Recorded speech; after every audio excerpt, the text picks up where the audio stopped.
Hey guys, Furum here, and today I'm going to be opening 100 packs for the Koenigsegg Jesko in Asphalt 9. So, a while back, I did this for the Bugatti Chiron, and you guys seem to really like that video. It took off a lot more than I expected, so I'm going to do that here. The first final round has begun, and so I decided since I have 9,000 tokens, and the packs cost 90 apiece, or you can get 10 for 900, that I could try to see just how many blueprints I could get out of it, how good my luck would be, because since this is the king of the game, like it's 25 miles per hour faster than anything else in the game, it makes sense that this would be the #1 priority to spend tokens on, so I got right to it. As always, never just open the 90 packs, because you could do statistically an infinite amount of those and never get it, but if you pay the 900 tokens for 10, which is the same price as just 10 of the 90 ones, you're guaranteed at least 3, so that is something you always should do. I know most people know that, but especially in this case, since this car is so important, I would recommend it.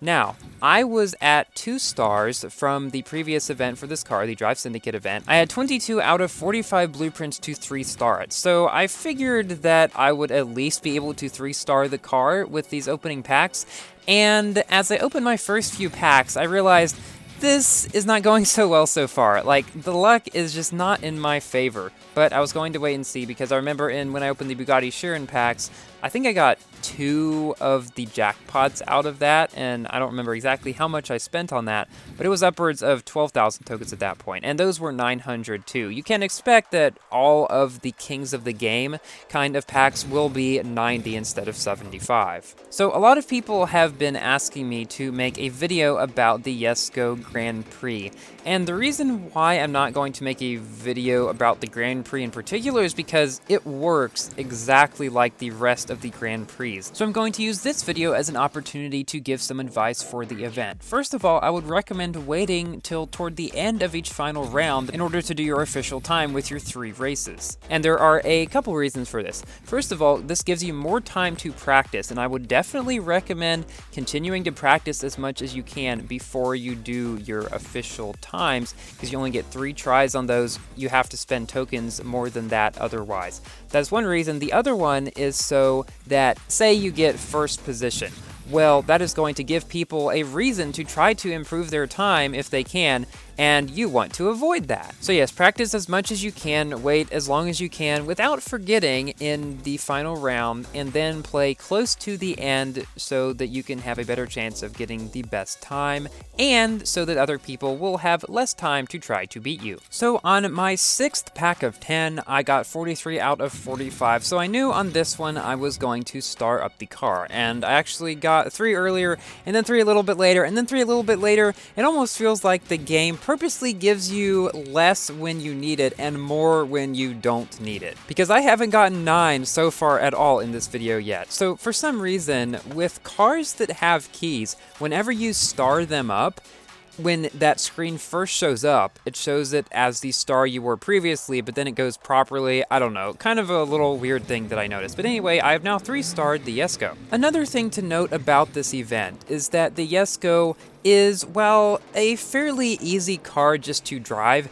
It is not an easy car to drive really well. Because of its really high top speed, if you're able to get up to and maintain that top speed, you're going to be going around the track a lot faster. This is quite a bit different than the Grand Prix with the Porsche cars, for example, where they were fairly easy to drive and you could more or less keep it at its top speed most of the time and all of that. With the Jesko, you can't do that. It takes a lot more skill to do so. So I say this as kind of to give hope to people who might not have as many tokens.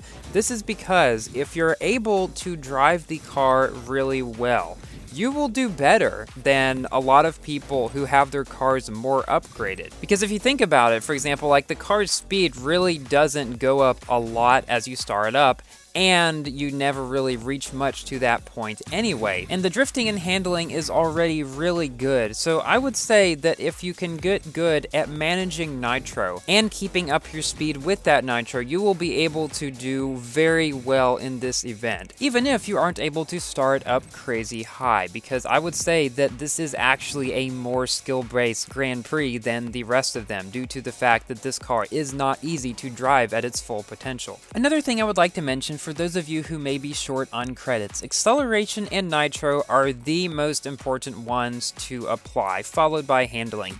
You really don't need to upgrade top speed at all. Of course, if you have the credits, go ahead and do it. It may help with certain cases of airtime, but for the most part, definitely prioritize acceleration and nitro, handling third, and then top speed. So this has been my thoughts and advice on the Jesko event, as well as opening a ton of packs. Thank you all so much for watching. Please like the video if you have enjoyed, and consider subscribing for more Asphalt and other games content, and I'll see you in my next video. Goodbye!